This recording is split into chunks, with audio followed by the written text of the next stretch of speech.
Hello everyone, welcome to Siri talks 139. ముందుగా మన ఛానల్ని ఫస్ట్ టైం చూస్తున్న వాళ్ళు సబ్స్క్రైబ్ చేసుకోవడం మర్చిపోకండి. అలాగే వీడియోని లైక్ చేసి షేర్ చేయండి. ఇవాల్టి వీడియోలో మా వంటగదిని ఎలా సర్దుకున్నానో చూపిస్తానండి. నాకు చేతనైనంతలో బెస్ట్‌గానే సర్దుకున్నానని అనిపిస్తుంది. మరి మీకేమనిపిస్తుందో కామెంట్స్ రూపంలో తెలియచేయండి. లాస్ట్ 1 వీక్ నుంచి హౌస్ షిఫ్టింగ్ వల్ల నేను వీడియోస్ అయితే చేయలేకపోయానండి.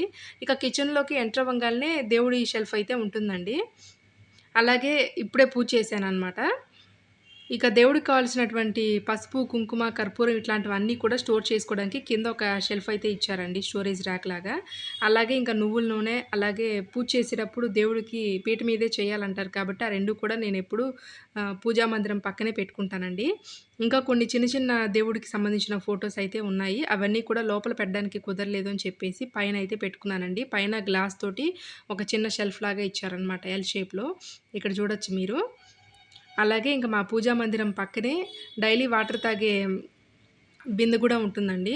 ఇంక నేనిక్కడ మీరు చూస్తున్న బాక్సుల్లో అయితే నేను దేవుడికి ఎప్పుడన్నా కానుకలు పెట్టినప్పుడు అవన్నీ కూడా అందులో పెట్టేస్తాను.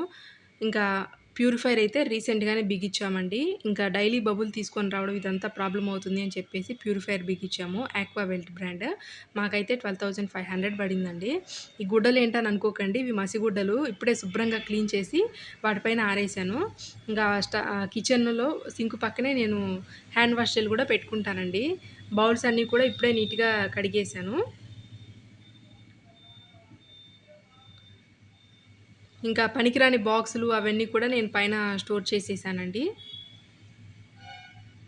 ఇక్కడ మీరు చూసినట్లయితే మోస్ట్ ఆఫ్ ఐటెమ్స్ అన్నీ కూడా నేను మీషోలోనే తీసుకున్నానండి. ఇంకా వెజిటబుల్స్ కట్ చేయడానికి ఇవన్నీ కూడా 2 తీసుకున్నాననమాట. ఒకటి వాష్ చేసినప్పుడు ఒకటి ఉంటుంది అని చెప్పేసి. అలాగే చపాతీ పీట కూడా నేను మార్బుల్‌లో తీసుకున్నాను. రైస్ వండుదాము అని చెప్పేసి ఇంకా స్టవ్ మీద పెట్టానండి. ఇంకా కడగలేదు. అలాగే ఇంకా స్టవ్ పక్కనయితే నేను ఇవన్నీ కూడా మీషోలో కొన్న ఐటెమ్సేనండి. ఇక్కడ మీకొక ఇంట్రెస్టింగ్ థింగ్ చూపిచ్చాలి.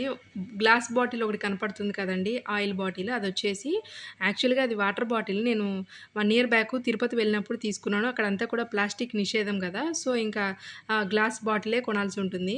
ఇంక నేను దానిపైన క్యాపు మీషోలో తీసుకున్నానండి. మీషోలో ఆ క్యాప్స్ అనేవి విడిగా దొరుకుతూ ఉంటాయి. మనకు ఆయిల్ గూడా తక్కువ పడుతుందనమాట.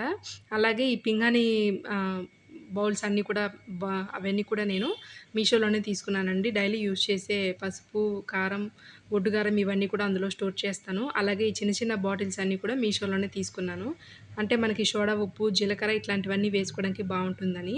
ఈ స్టాండ్ కూడా మీషోనే అండి. ఒక మాట చెప్పాలంటే ఒక మాటలో సింపుల్‌గా మోస్ట్ ఆఫ్ ఐటెమ్స్ అన్నీ కూడా నేను మీషోలోనే తీసుకున్నానండి. కిచెన్‌కి సంబంధించిన ఐటెమ్స్ అన్నీ కూడా. ఇంక డైలీ రెగ్యులర్‌గా చేతికందేలాగా యూజ్ అయ్యే ఐటెమ్స్ అన్నీ ఈ విధంగా స్టాండ్‌లో ప్లేస్ చేశాను. ఇంకా పక్కనే రైస్ కుక్కరు, దాని పక్కన మిక్సీ పెట్టేసానండి. ఈ మిక్సీ గూడా 1 వీక్ బ్యాక్ తీసుకున్నానండి. పాత మిక్సీ ఇంకా రెగ్యులర్‌గా రిపేర్ అది వస్తుంది అని చెప్పేసి ఇంక దాన్ని ఎక్స్‌చేంజ్ జేసేసి ఈ మిక్సీ తీసుకున్నాను. ప్రీతి పాపులర్ అని. అంటే మన రఫ్ అండ్ టఫ్‌గా యూజ్ చేసినా గూడా బాగా స్టాండర్డ్‌గా ఉంటుంది అని చెప్పేసి తీసుకున్నాను.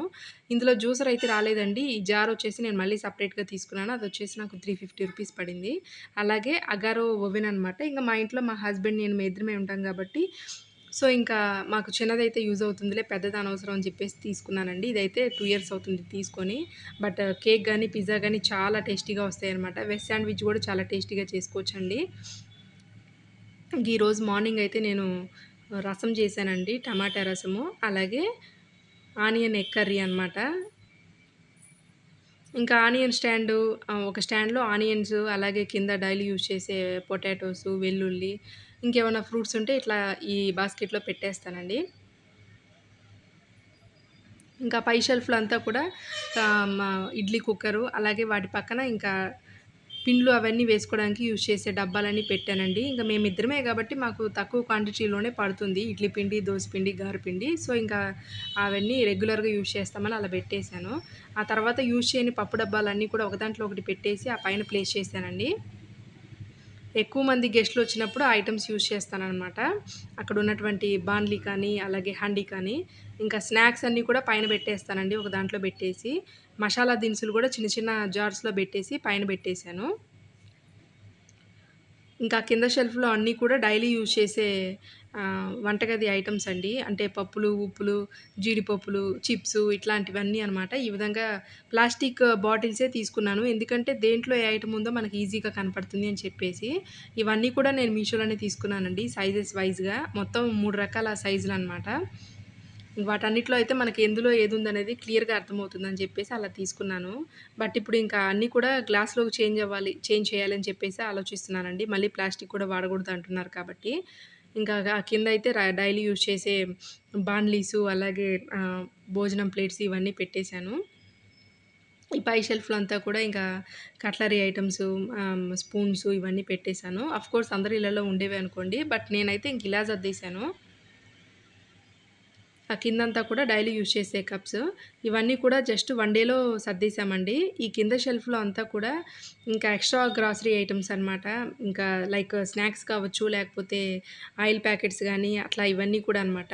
ఆల్మోస్ట్ మాకు 6 అవర్స్ పట్టిందండి వంటగది మొత్తం కూడా హౌస్ షిఫ్టింగ్ అయినాక సర్దడానికి. ఈ డైలీ యూజ్ చేసే గిన్నెలు ఇవన్నీ కూడా ఈ షెల్ఫ్‌లో పెట్టేసుకున్నాను. గ్రైండర్ అయితే నేను మాక్సిమం యూజ్ చేయనండి. అందుకని పైన పెట్టేశాను. లెక్క లెక్క చేతి వేళ్ళతో లెక్క వేయొచ్చనమాట. అంత తక్కువ యూజ్ చేశాను. బట్ నాకెప్పుడు ఎక్కువ యూజ్ చేసే అంత అవసరమైతే రాలేదండి గ్రైండరు. ఒక 10 టైమ్స్, 9 టైమ్స్ వేసుంటాను. ఇంక మాకు అనవసరంలే యూజ్ చేయడం కూడా వేస్ట్ అవుతుంది. తక్కువ పిండే కదా పట్టేదని చెప్పేసి పైన పెట్టేశాను. ఆ తర్వాత డోర్ పక్కనే ఇంకొక షెల్ఫ్ ఇచ్చారండి. అందులో ఇంకా క్లీనింగ్ ఐటెమ్సు అలాగే డైలీ యూజ్ చేసే షాంపూసు, సోప్సు ఇట్లాంటివన్నీ పెట్టేశాననమాట. ఇంకా అక్కడి నుంచి బయటకొచ్చినట్లయితే మాకు హాల్లోనే ఒక సైడ్‌కి డైనింగ్ ఏరియా ఉంటుందండి. డైనింగ్ ఏరియా పైన మళ్ళీ ఇంకా గ్లాస్ షెల్ఫ్ ఒకటుంది. అందులో ఇంకా రేర్‌గా యూజ్ చేసే జ్యూస్ గ్లాసెస్ అలాగే కొన్ని కప్స్ ఇవన్నీ కూడా పెట్టేశాను. ర అలాగే హాట్ బాక్సులన్నీ కూడా నేను యూజ్ చేయనివన్నీ కూడా ఇక్కడ పెట్టేశానండి. ఓవరాల్‌గా మా కిచెన్ అయితే ఈ విధంగా ఆర్గనైజ్ చేశాను. ఇంతకీ మీకేమనిపించిందో మా కిచెన్ కామెంట్స్ రూపంలో తెలియచేయండి. నా వీడియో మీకు నచ్చిందని అనుకుంటున్నాను. Thanks for watching.